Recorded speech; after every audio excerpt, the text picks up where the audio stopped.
Bientôt le jour se lèvera, la lumière en ta nuit jaillira. Bientôt le jour se lèvera et l'amour en ton cœur chantera. C'est le jour du Seigneur, c'est le jour de sa joie, et sur terre la paix du ciel. Bientôt, Seigneur, ton jour viendra. Bientôt, Seigneur Jésus.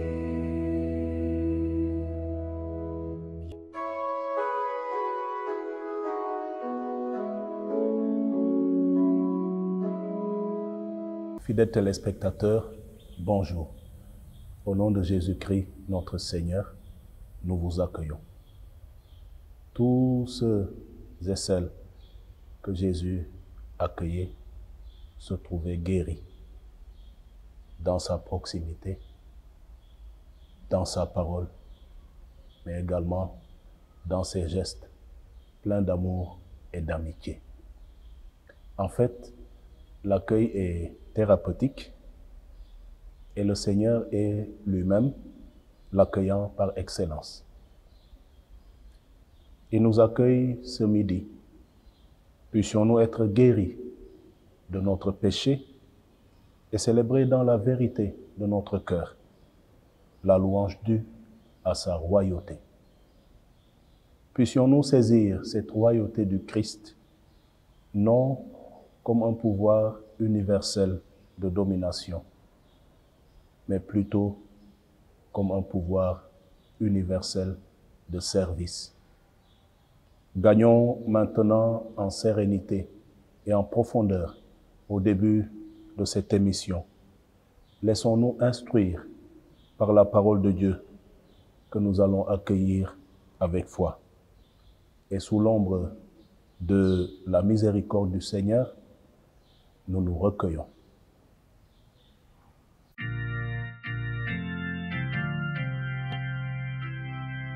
Nous t'adorons, Christ, roi des nations, à Dieu est le roi de gloire. Puissance, honneur, louange à toi, divin roi. Acclamons sur la croix, tu nous as montré ton amour, règne jamais dans nos cœurs, à tout instant de nos vies. Prie-nous pour les siècles des siècles. Amen. Maintenant, pour les siècles des siècles. Amen. Nous t'adorons, Christ, roi des nations, à Dieu est le roi de gloire. Puissance, honneur, louange à toi, divin roi. Accorde-nous la grâce d'être fidèles à tes commandements. Ici nos ténèbres devant nous, œuvre de ton amour. Pour les siècles des siècles. Amen. Maintenant, pour les siècles. Amen. Nous t'adorons, Christ, roi des nations, à Dieu est le roi de gloire. Puissance, honneur, louange à toi, divin roi.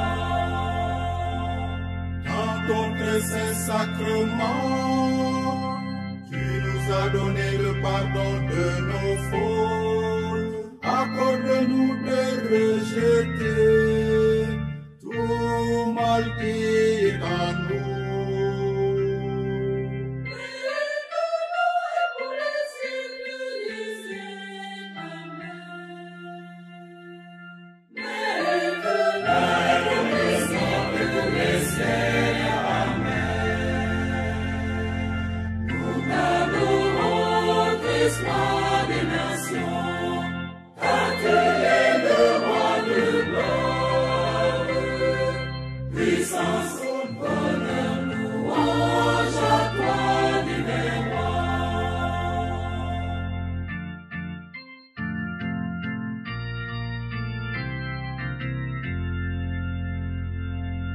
La fête du Christ roi de l'univers nous replacer dans un contexte, bien évidemment en traçant un parcours, celui que nous avons suivi.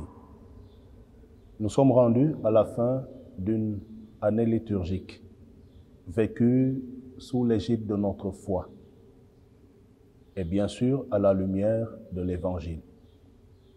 Une année de plus à la suite du Christ que nous avons assumé et pleinement, avec ses joies, avec ses peines, avec ses réussites, avec ses déceptions et avec ses échecs. Une année, je l'espère, qui a été pleine de Dieu, parce qu'ayant porté la marque du Saint-Esprit. Une année durant laquelle le Christ est resté toujours le même. Il ne change pas. C'est-à-dire, il est resté le Fils de Dieu dans sa miséricorde infinie et dans la fidélité à sa mission qui est de sauver tous les hommes. Enfin, une année durant où Dieu nous a côtoyés dans notre exode, pourvoyant jour et nuit à l'eau et à la manne dont nous avions besoin pour avancer, pour vivre. Cependant, une année durant laquelle aussi le Seigneur n'a jamais cessé de nous aimer, jusque dans nos instabilités, nos infidélités et nos trahisons les plus avérées. Une année durant laquelle le Seigneur n'a cessé de nous montrer sa miséricorde et de déployer son pardon en notre faveur. Et comme David pour Israël, nous pouvons dire, sans risque de nous tromper, que Christ a été pour nous un véritable pasteur, pétri de patience et de bienveillance envers tous et envers chacun en particulier. Notre chemin ensemble, je veux dire notre marche sous la houlette du bon pasteur, ne prend pas fin avec la naissée. Elle se veut plutôt une montée vers le nouveau cycle liturgique qui s'ouvrira avec l'Avent, un temps fort d'espérance dans l'attente et d'attente dans la conversion. Nous sommes invités donc à franchir le seuil de cette autre randonnée avec Dieu, armés de dispositions intérieures, nouvelles et évangéliques. Car sous le signe du règne du Christ éclot déjà une année différente. Une année différente sous le manteau virginal de la bienheureuse Vierge Marie, Mère de Dieu, pleine de promesses, de bonheur et de paix. Il nous est offert encore une fois l'occasion inespérée de redécouvrir le véritable visage de Dieu, mais aussi le véritable visage du prochain. En des occasions bien multiples, nous sommes allés en profondeur dans la connaissance du Christ et de son mystère. Nous avons touché du doigt notre humanité dans sa grandeur et dans sa beauté, mais aussi dans sa misère et dans son péché. Et après avoir, et justement, appréhendé l'urgence et le caractère providentiel de l'avènement du Fils de l'homme, nous avons certainement pu entrevoir un avenir en Dieu, pour nous-mêmes, mais aussi pour tous les hommes. La vraie prophétie valable, c'est la sainteté. Alors, à nos marques, Saint Pierre nous dit, soyez sobres, soyez vigilants, car votre adversaire, le diable, comme un lion, en quête de sa proie, va et vient à la recherche de qui dévorer. Résistez-lui avec la force de la foi. Et toi, Seigneur, prends pitié de nous. Première lecture. Lecture du deuxième livre de Samuel. En ces jours-là, toutes les tribus d'Israël vinrent trouver David à Hébron et lui dirent: Vois, nous sommes de tes os et de ta chair.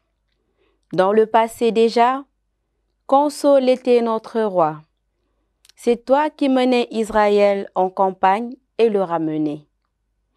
Et le Seigneur t'a dit: Tu seras le berger d'Israël, mon peuple, tu seras le chef d'Israël.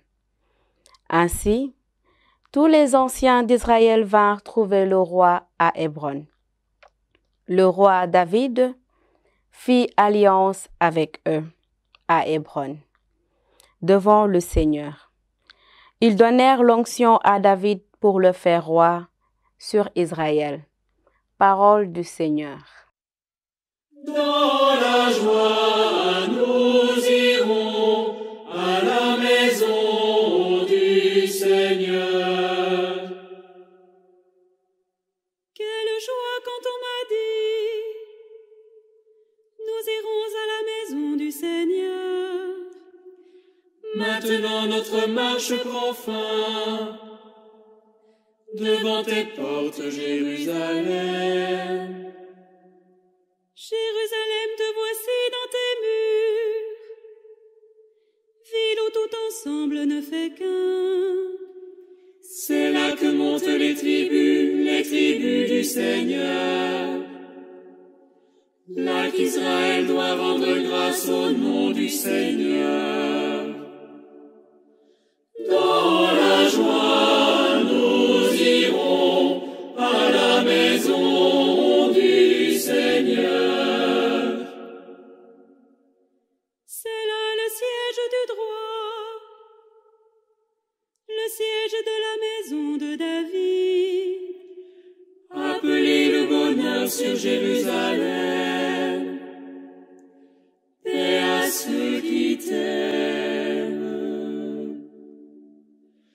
Dans la joie, nous irons à la maison du Seigneur. Deuxième lecture. Lecture de la lettre de Saint Paul, apôtre aux Colossiens. Frères, rendez grâce à Dieu le Père, qui vous a rendu capable d'avoir part à l'héritage des saints dans la lumière.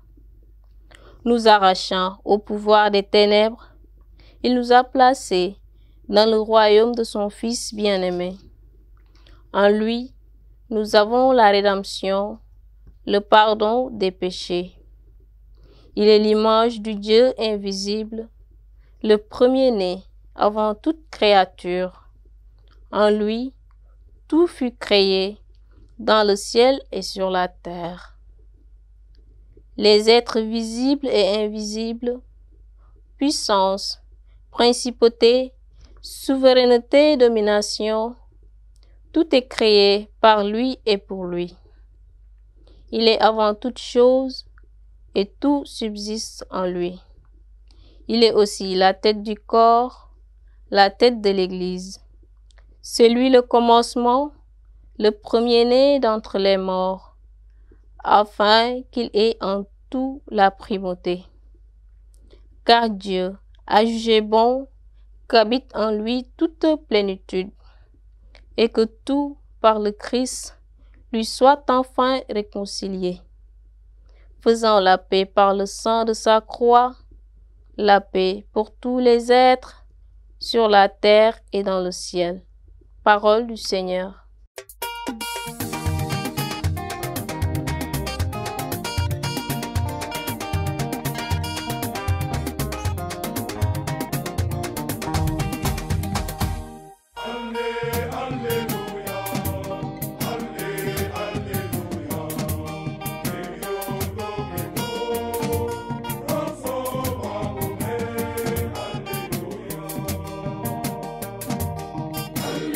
Alléluia.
Évangile de Jésus-Christ selon saint Luc. On venait de crucifier Jésus et le peuple restait là à le regarder. Les chefs ricanaient en disant « Il en a sauvé d'autres, qu'il se sauve lui-même, s'il est le Messie de Dieu, l'élu. » Les soldats aussi se moquaient de lui. S'approchant pour lui donner de la boisson vinaigrée, il lui disait « Si tu es le roi des Juifs, sauve-toi toi-même. » Une inscription était placée au-dessus de sa tête. « Celui-ci est le roi des Juifs. » L'un des malfaiteurs, suspendu à la croix, l'injuriait. « N'es-tu pas le Messie? Sauve-toi toi-même et nous avec. » Mais l'autre lui fit de vifs reproches. « Tu n'as donc aucune crainte de Dieu. Tu es pourtant un condamné, toi aussi. Et puis, pour nous, c'est juste. Après ce que nous avons fait, nous avons ce que nous méritons. Mais lui, il n'a rien fait de mal. » Et il disait, « Jésus, souviens-toi de moi, quand tu viendras inaugurer ton règne. » Jésus lui répondit, « Amen, je te le déclare, aujourd'hui avec moi, tu seras dans le paradis. » Acclamons la parole de Dieu. La parole est près de toi, elle est dans ta bouche. Elle est dans ta bouche. La parole est près de toi, elle est dans ton cœur. Elle est dans ton cœur. Cette parole, c'est le message de la foi que nous proclamons. C'est avec reconnaissance que nous accueillons la parole de Dieu en cette solennité du Christ roi de l'univers. Et les textes que nous venons d'entendre ont le pouvoir de nous introduire dans le mystère du roi serviteur. Nous venons d'accueillir un message d'amour.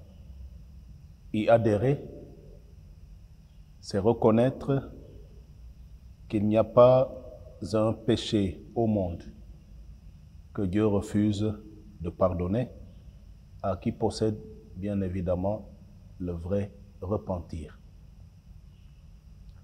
L'itinéraire du bon larron enseigne que le repentir est la grâce de l'amour. Aimer le Christ, c'est aimer ce qu'il nous propose. Au cœur de nos calvaires, le salut naît de la rencontre avec le Christ. Là, le repentir fait la moitié du chemin et la prière fait le reste. L'évangéliste Luc nous ramène au vendredi saint, à l'heure fatidique où notre Seigneur, suspendu au bois de la croix, est en phase de rendre l'esprit, reste fidèle à sa mission. Cette mission de rassembler l'humanité sauvée par le sang de sa croix, cette mission est attestée dans l'Évangile selon saint Jean, au chapitre 12, le verset 32. Il est dit, ou du moins Jésus lui-même dit, « Et moi, quand j'aurai été élevé de terre, j'attirerai à moi tous les hommes. » Le chant des fidèles de l'ancien culte est notre chant aujourd'hui. À nous, pèlerins de cette terre en marche vers la Jérusalem d'en haut. Le psalmiste nous rappelle que sur nos routes pénibles, le Seigneur nous protège et nous garde dans sa paix. Habité par l'espérance que le Christ a réconcilié le monde par le sang de sa croix, l'apôtre Paul nous encourage à mener une vie d'effort et de combat. Rendez grâce à Dieu, le Père, qui nous a rendus capables d'avoir part dans la lumière à l'héritage du peuple saint. Il nous a arrachés au pouvoir des ténèbres. Il nous a fait entrer dans le royaume de son Fils bien-aimé, par qui nous sommes rachetés et par qui nos péchés sont pardonnés. L'évangile de cette fête du roi serviteur nous donne de réfléchir sur 3 traits du visage de nos sociétés. 3 approches différentes et parfois opposées de la personne du Christ. La première approche est une approche passive. Cette approche passive qui est incarnée par la foule. Cette foule, nous dit Saint Luc, qui reste là à regarder. Les intentions et la position de cette foule sont clarifiées par l'évangéliste Luc. Cette foule, elle se meut sous l'ombre de l'impersonnel et de l'anonymat. Aucune initiative, aucune parole, ni aucun acte décisif ne peut lui être attribué. Cette foule apparaît comme l'arbitre de sa propre misère, car lorsque son Seigneur est condamné et crucifié, c'est elle-même qui se laisse condamner et crucifier. Chaque fois que le juste souffre et meurt, c'est Dieu lui-même qui souffre et qui meurt. Ce n'est pas seulement faire ou dire qui est mal. Ne rien dire ou ne rien faire peut être pire.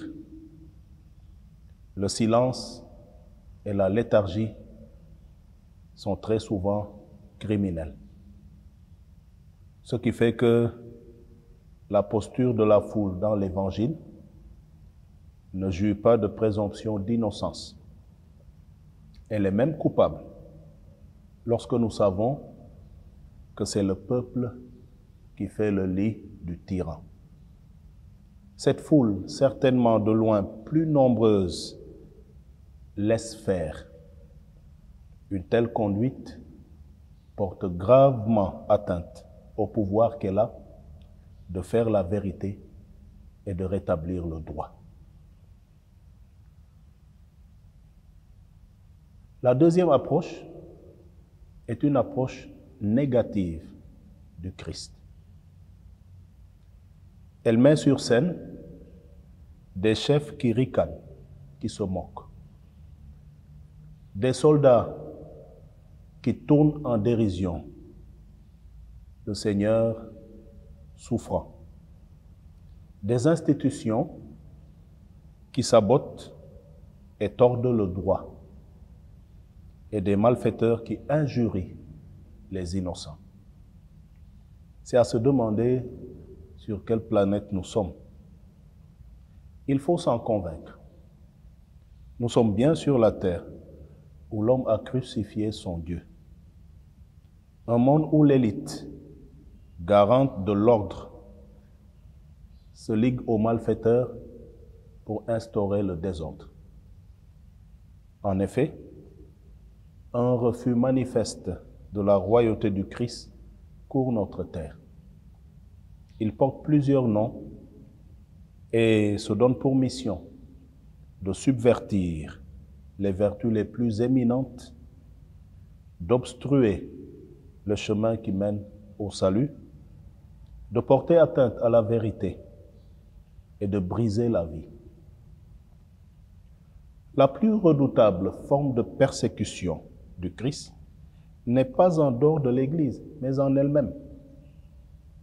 À travers son visage, qui se laisse voir dans celui de tout homme qui peine. Beaucoup perpétuent l'acte infâme qui consiste à donner au Fils de Dieu du vinaigre à boire. C'est l'impérialisme des ténèbres impuissantes que le plus petit regard d'amour posé sur le crucifié a le pouvoir de dissiper. Le premier des malfaiteurs incarne cette méconnaissance du Christ. La preuve, il ne prononce pas le nom qui sauve, Jésus. Il se garde de le nommer. Et le si conditionnel nous autorise à dire que quiconque ignore la puissance du Christ ne connaît pas le Christ. Ce larron que l'on dit mauvais n'est attentif qu'à sa propre condition, qu'à sa propre situation. La demande qu'il fait à Jésus semble dire que même si ce dernier l'exauçait, il n'entendait guère changer. Il aborde Jésus pour son intérêt personnel, une demande sans repentir, dépourvue de désir, de conversion et qui ne manifeste aucune volonté de devenir meilleur. En vérité, l'on ne peut espérer de conversion là où il n'y a pas de repentir. En plus, il ne faut rien espérer de l'homme qui travaille pour sa propre vie et non pour son éternité. La troisième approche est une approche positive du Christ. C'est la bonne. L'irruption du bon larron sur la scène de l'évangile de la crucifixion met fin à un mouvement ascendant de violence et d'ingratitude dirigé contre Jésus. Cet homme qui certainement a fait beaucoup de mal utilise les dernières énergies qui lui restent au service du bien. Du coup, le bon larron tel qu'on l'appelle, il oublie son propre sort et compatit à la souffrance du juste, le Christ crucifié. Seul, il n'hésite point à s'opposer ouvertement à la vision de tous. Craignant Dieu, le bon larron n'accuse pas son compère, mais reconnaissant ses fautes, il l'invite à faire de même. Il a compris que le Seigneur n'exauce pas les cris de violence. Aussi nombreux et envahissants soient-ils, il ne réagit ni ne bronche. Et c'est l'attitude de silence que Jésus marque suite aux attaques du mauvais larron. Si ascendante que soit notre récrimination, nous sommes livrés à notre seule incrimination. Un auteur appelé Theodor Dreiser nous rappelle que la conscience n'empêche jamais de commettre un péché. La conscience empêche seulement de jouir en paix de son péché. La conscience n'empêche jamais de commettre un péché, elle empêche seulement d'en jouir en paix. Dieu entend et répond à la prière sereine de l'homme qui a osé retrouver la paix de son âme par le chemin du repentir. Seul le péché, en effet, sépare les hommes d'avec Dieu. Cela, c'est saint Augustin qui nous le dit. Seul le péché, en effet, sépare les hommes avec Dieu. Et s'ils peuvent en être purifiés en cette vie, ce n'est point par vertu, par mérite personnel, mais bien par la miséricorde de Dieu. Saint Augustin nous rappelle cela dans la Cité de Dieu. Le scandale se répare en donnant au repentir la même publicité qu'a eu la faute. Jésus, souviens-toi de moi quand tu viendras inaugurer ton règne. Amen, je te le déclare, aujourd'hui avec moi, tu seras dans le paradis. Contrairement à son compagnon, le bon larron n'attend plus rien de cette vie. Illuminé dans son supplice par la présence du crucifié, il aspire de toutes ses dernières forces aux biens éternels. Il devient un modèle de sainteté, le véritable disciple du Christ dans sa condition de souffrance. Certains pensent et disent qu'il a volé le ciel.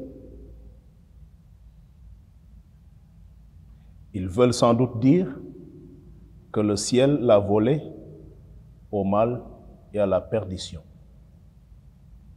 Dernier croyant que le Christ a rencontré, le bon larron est aussi le premier et le seul des évangiles à qui le Christ promet ouvertement le paradis.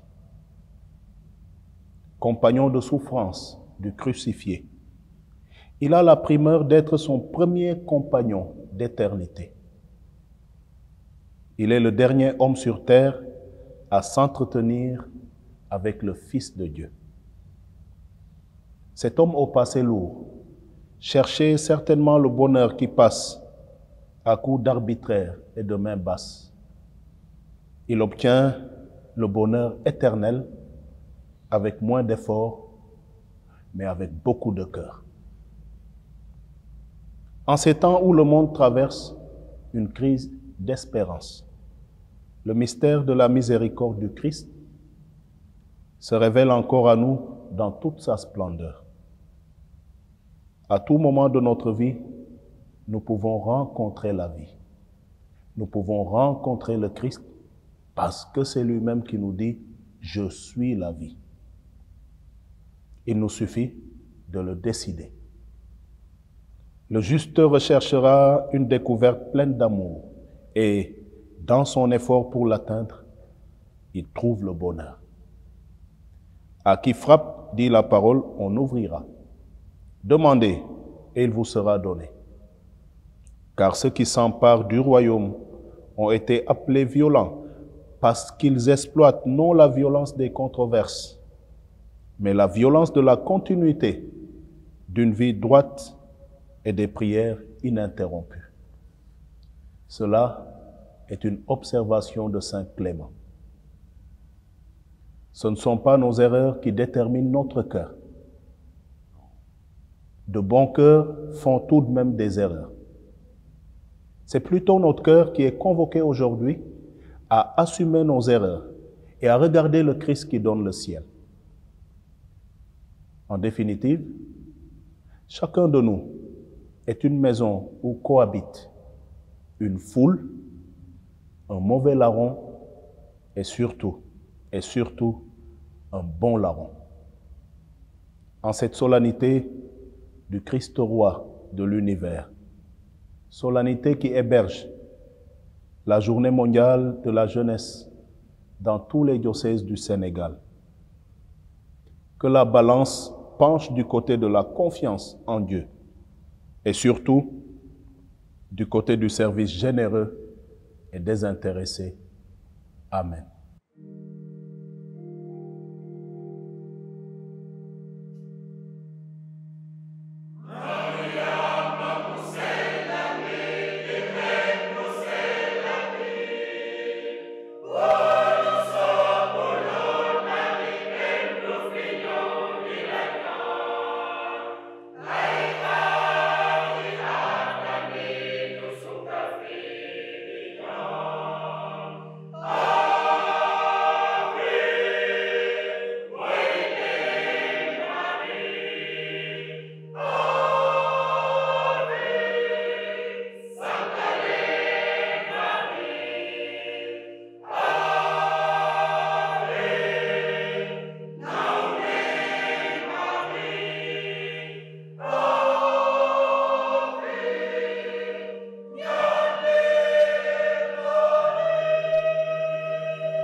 Fidèles téléspectateurs,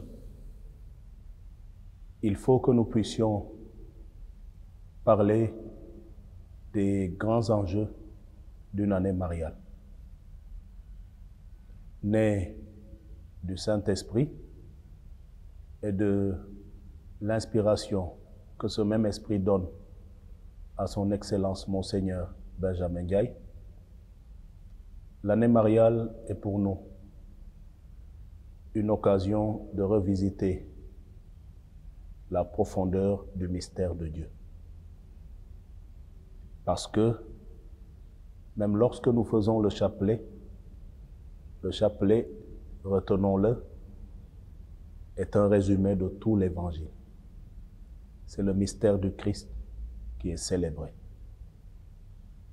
Et en faisant face à la Vierge Marie, notre Mère du ciel, la Mère de Dieu, en l'associant à notre vie de foi, à notre vie quotidienne, en l'associant à notre prière, nous sommes sûrs que le Christ nous entend et nous exauce. Après l'année du Saint-Esprit, nous entrons dans une année mariale.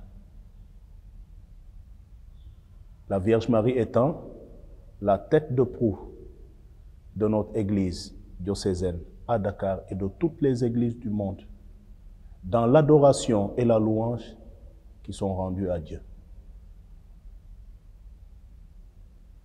Marie, son nom est constitué de 5 lettres. Nous allons voir ce que ça peut signifier. M, mobilisation. L'année mariale nous appelle à ne pas être une église démobilisée, où chacun agit dans le sens de sa fratrie ou de ses affinités. Sous le mystère de l'Annonciation, observons comment Dieu a agi. Le Seigneur Dieu, avant d'envoyer l'ange Gabriel, a mobilisé toutes les ressources pour que son projet aboutisse. Il a jeté le dévolu sur une fille d'Israël et l'a préparée. Il a jeté le dévolu sur un homme appelé Joseph et que l'Écriture reconnaît juste. Il a préparé le terrain, il a préparé les personnes, il a préparé les cœurs pour que son projet touche son but. Dieu ne fait rien qui n'a de l'avenir. Sous le mystère de l'Annonciation, l'ange Gabriel vient annoncer un projet de salut. Et ce projet est déjà accompli, puisque Dieu a veillé à soigner le menu détail de la démarche. Nous aussi, le M de Marie nous invite à la mobilisation, à être présents dans l'Église pour rien d'autre, mais plutôt pour le Christ, et uniquement pour le Christ. Le A comme anticipation. Voyons, après l'annonce de l'ange Gabriel, le texte, Luc nous dit, Marie se mit rapidement en route, en hâte, vers la maison de sa cousine, chez Zacharie, pas loin de Jérusalem. Marie n'a pas attendu que les besoins se fassent pressants. Marie a anticipé tout besoin et allait se faire disponible à sa parent, sous le mystère de la visitation. Le cœur qui est ouvert à Dieu est toujours un cœur qui anticipe sur les difficultés. Demandons au Seigneur la grâce de l'anticipation spirituelle. R, comme rassemblement, sous le mystère de la nativité. Comment Dieu a réussi? Comment Dieu a réussi à unir dans une même liturgie les anges du ciel, les bergers en campagne, les mages et bien d'autres, et même des animaux présents, puisque Jésus est né dans une crèche, dans une étable. Dieu réussit un rassemblement de louanges.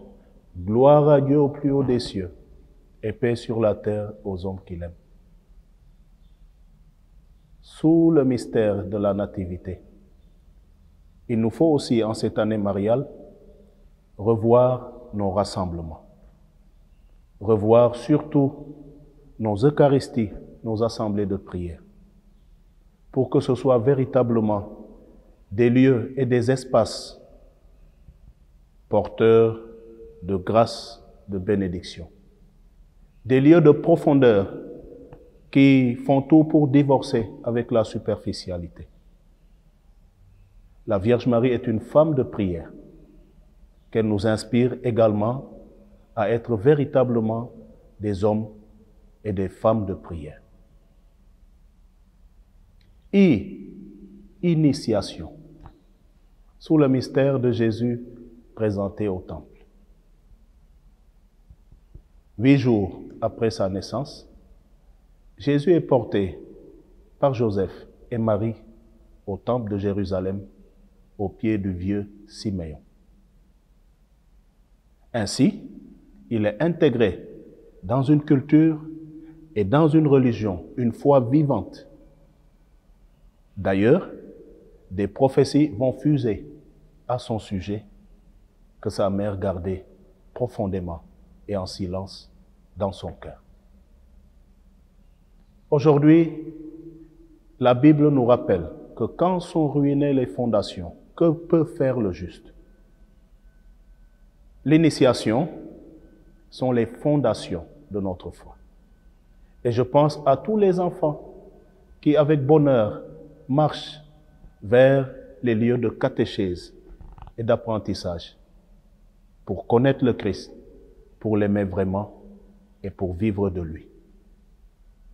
Alors revoyons nos fondations catéchétiques. La foi est un don, mais la foi également peut s'ouvrir à nous comme une connaissance où nous introduit à petits pas le Saint-Esprit. Enfin, comme évaluation, sous le mystère de Jésus retrouvé au temple. Il a causé une grande crainte à ses parents. Et avec cette grande crainte, beaucoup de souffrance. Après le pèlerinage à Jérusalem, son premier, puisqu'il avait 12 ans, ils sont retournés à Nazareth, où ils étaient. Et en cours de route, ils n'ont pas retrouvé leur enfant. Ils ont cherché parmi les connaissances, parmi les voisins, et personne ne le trouvait. Ils retournèrent à Jérusalem, où ils le trouvent assis au milieu des docteurs de la loi. Qu'est-ce que cela veut nous dire? L'approche de Marie et de Joseph est une approche positive. Mon fils, pourquoi tu nous as fait cela? Ton père et moi, nous t'avons cherché, fatigués. Et Jésus, de leur rappeler, pourquoi me cherchez-vous? Ne saviez-vous pas que je dois m'occuper des affaires de mon père? Oui, certainement, ils avaient oublié. Et ce qui est remarquable, et que nous dit Luc, ils retournèrent à Nazareth et ils leur étaient soumis.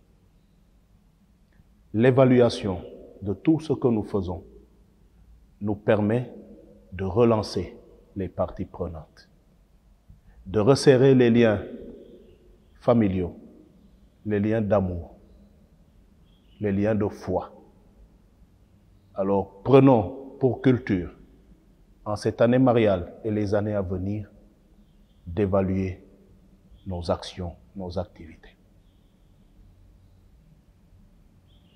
Je nous invite également à poser beaucoup de questions et non à faire des affirmations qui ne sont pas fondées. La Vierge Marie est un vaste trésor que Dieu lui-même a pris le soin de bien construire. Posons beaucoup de questions au courant de cette année. Cherchons à mieux connaître et non à théoriser. Que la bienheureuse Mère du Ciel nous accompagne durant cette année liturgique, pastorale qui s'ouvre.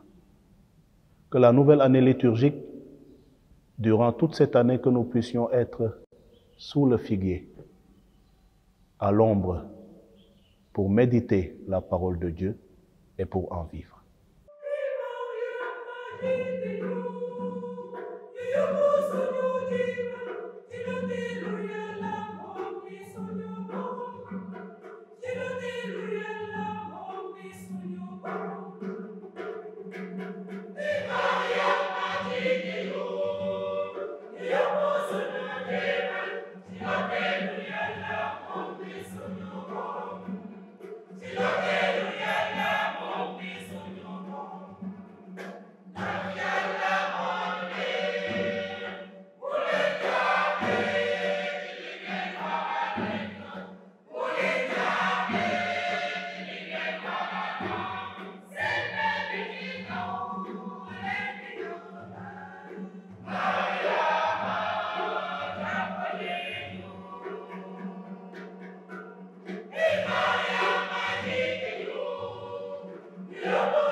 La justice de notre monde fait souvent périr les innocents avec les coupables.